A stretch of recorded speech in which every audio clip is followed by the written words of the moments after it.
Whoa, whoa, whoa. Stop right there. This channel is not intended for kids under the age of 13. So if you're under the age of 13, please leave.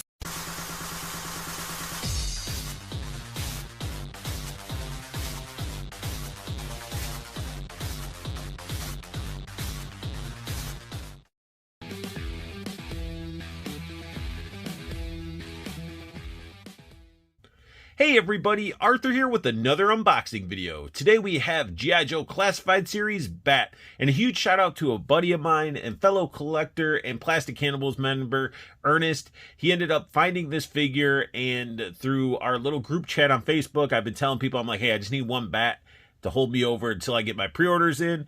And he's like, well, I found one, and I'm like, but it's only one, so keep it. But a lot of his Joes are in the tote, so he's like, you know what, I don't even know if I'm collecting this wave. He's like, I'll send it your direction. So he did send it my way so I can actually review it and actually go into details.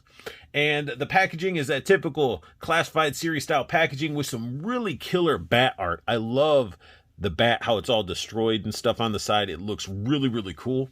On the left side of the box, it continues that artwork, and it looks even more badass because you got like the whole B.A.T being disassembled and or assembled, however you want to look at it. And just the detail and artwork is really, really spot on, and it looks very clean. On the right side of the box, we do have the B.A.T's file card. So go ahead and look at those emblems and go to the site and see what the B.A.T is good at. And the B.A.T is number 33 in the Classified Series. Here we have the back of the packaging of the B.A.T, and this is an image we've seen many, many times. Nothing has changed. We don't have the B.A.T actually on this image. It's just showing off a bunch of vehicles we have yet to receive in the classified line. Again, it's a cool image. It's just nothing new. The B.A.T comes with a backpack that actually pays homage to his original backpack. It's got a lot of sculpted in detail, wiring, gears and stuff. It looks pretty awesome. We got some peg holes for the alternate hands with some sculpted in detail in there.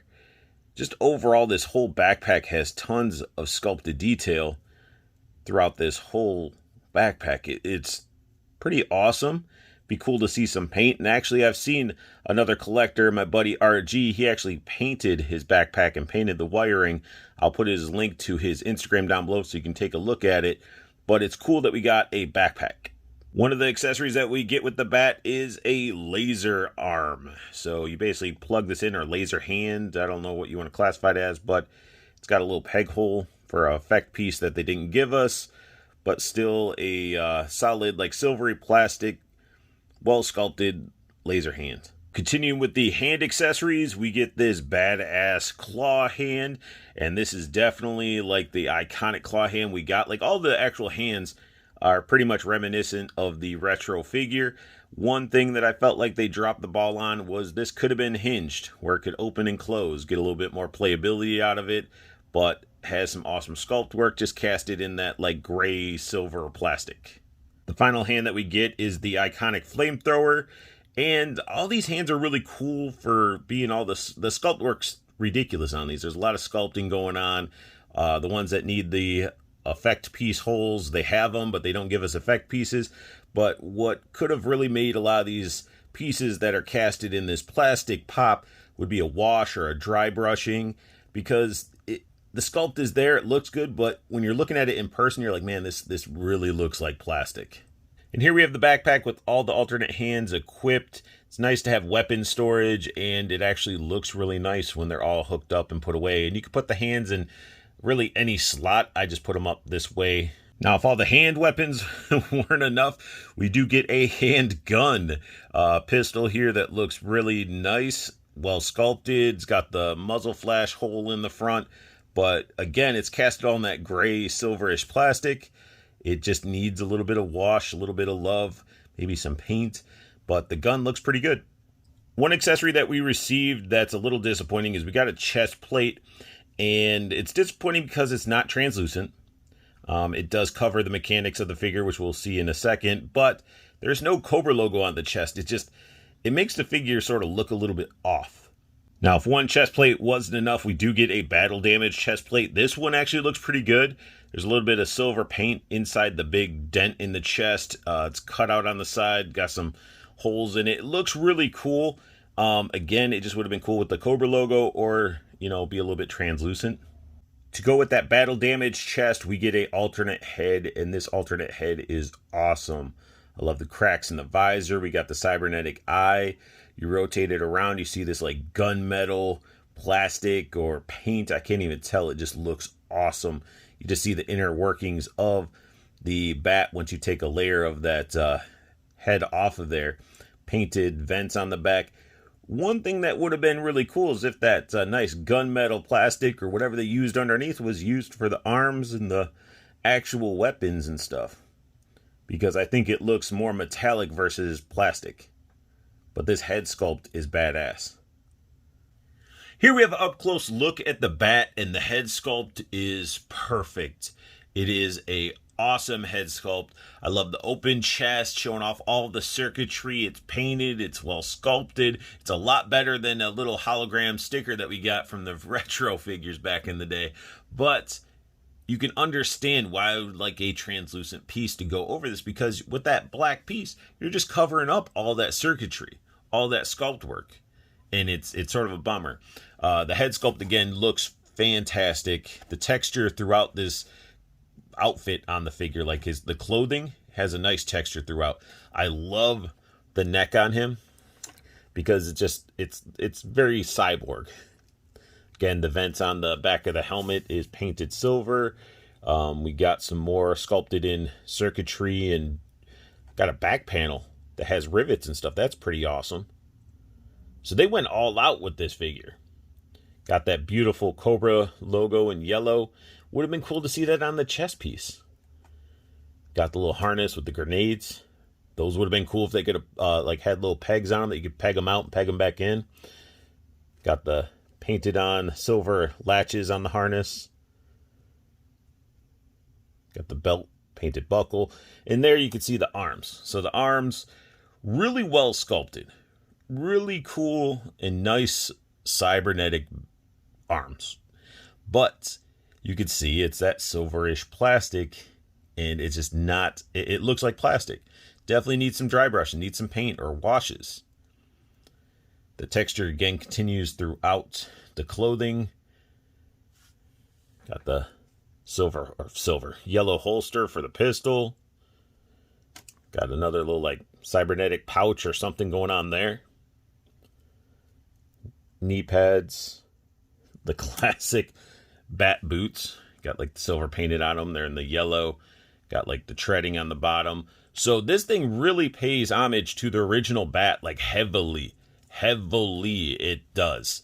Like this thing is a beautiful figure and a really well done army builder. Now diving into articulation, this figure has all your typical articulation that you'd see in classifieds. His head can look down, can look up. It's on that double neck, so tons of attitude going on.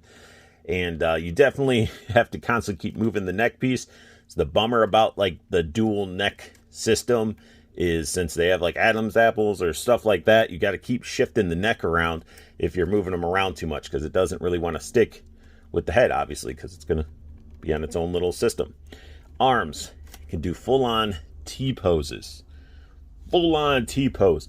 The front butterfly joints actually are the best, well, one of the best butterfly joints when it comes to classified figures, because you can actually get his arms to cross. And I think I might be giving him too much credit when it comes to these figures, because I think it's because these arms are a little bit elongated. Wow, that's a tongue twister right there.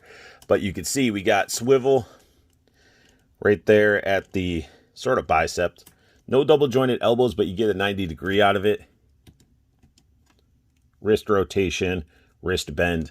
But yeah, you can see that the arms are sort of lanky. They're quite long-ish. And I can't tell if it's the butterflies or the arms that allow it to have that nice, cross the chest motion. Now he can angle down just this far. He can go back that far. So a little bit of hindrance when it comes down to leaning, but since he has that waist in there, it sort of helps. It's got that like hula hoop waist is what I like to call it, that ball down there. Drop down hips. He would be able to do the Van Damme, but since this is attached, it gets in the way, and you can see what it does. It's sort of a poor design when it comes to the holster. Like, I mean, granted, I doubt you're going to be doing the full splits with your bats, but still, I'm not a fan of stuff attached like this, because it's like they could have just cut it there, added an extra strap or something, and yeah, you would have got a little bit more posability out of them. So we'll use this leg for the kicking forward. So he can pretty much do a field goal kick, Spartan kick. It's got the hip cut right there, the thigh cut, the double jointed knees. And that's something I want to talk to you about as well. So my bat's knee was locked, and it's pinless. It's nice. There's no pins. And again, I'm thinking that, that pinless with the plastic and stuff in temperatures, it's causing some of this stuff to be really, really tough. But you get that full double jointed knee, boot cut where a boot is, ankle bend, and then crazy pivot with these. And it's just a really good figure. Really good figure. But I am starting to see, issues with these, pinless legs and stuff. It's just the plastic, I think, or the pinless tech. It's like the two combined. I had the same issue with the Marvel Legends Hammerhead figure. I almost overlooked that the arm does have a double joint. It's just really well hidden. I was like moving it. I'm like, oh, this is as far as it can go. But then I noticed there's a little bit of a joint there. So you can get some crazy elbow bend with this guy. Here we have our Battle Android Trooper all geared up and ready for battle. So I have the chest plate on, and you can really see what I'm talking about. Like, I love the fact that we have a removable chest plate, but it needs a Cobra logo. It needs the yellow Cobra logo, or it needs to be translucent. It just, to me, it's sort of an eyesore when it comes to this figure, because the figure is gorgeous, but then you slap this big old chunk of plastic over it.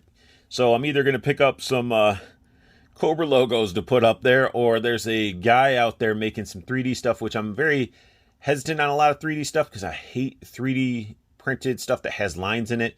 So I'm not sure how his stuff is, but Jay's Armory is doing some custom plates, and he has these in translucent, but he also has them with like sculpted in like cybernetic Cobra logo on it. So I'm going to look into those. He also does alternate like weapon hands and stuff like that. So I might pick up some just so I can check it out, and I will show those off on the channel as well. But you can see the Bat can hold all the gear. Backpack is pretty nice. It feels straight. There we go. But looking great. Pistol in the holster. Just imagine having like 30 of these guys in row, like ready for combat. Here I have the Bat posed up, and I was really copying the card art from the 25th anniversary figure, and you can pull it off. You can have him charging in the battle with the flamethrower, reaching for another alternate hand to switch out. Just, the figure's awesome. Hasbro is really doing a hell of a job when it comes to the classified series line.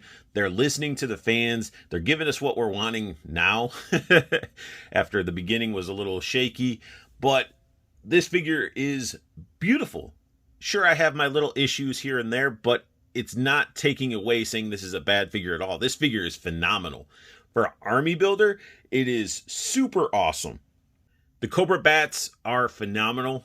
I love them so much. They come with tons of accessories. The sculpt is phenomenal on these.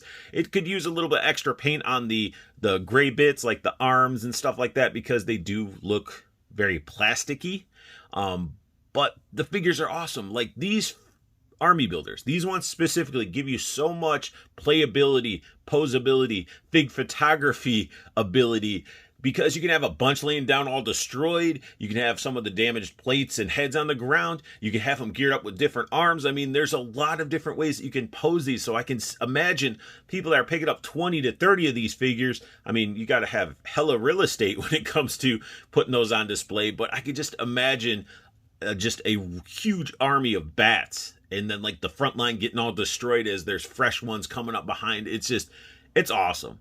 it is great. It's a great time to be a collector, to be honest. Like, I'm reliving my childhood again, playing with Joes, posing them up, but these Joes are way more phenomenal than what we had growing up. You know, the little O-rings, they were cute and all, but if we had the option to have these, we would have went with these as a kid. These things are phenomenal, and that sums up my unboxing and review of the G.I. Joe Classified Series Cobra Bat. If you guys like what you saw, hit that thumbs up. New to my channel, go ahead and hit the subscribe button for me, as it helps the channel grow and evolve. If you want to know when I post up a new video, go ahead and hit the silver bell notification.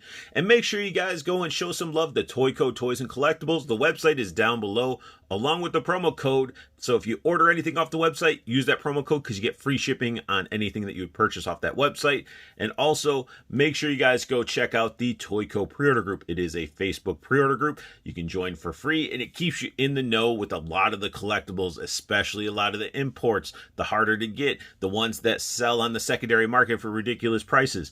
You know, some brands I could throw out: Hypofixx, Storm Collectibles, Figma, SH Figuarts, 3-0, Thousands Toys. Definitely check out the pre-order group. It's awesome. So I want you guys to have the best luck hunting, keep on collecting, and have a beautiful day.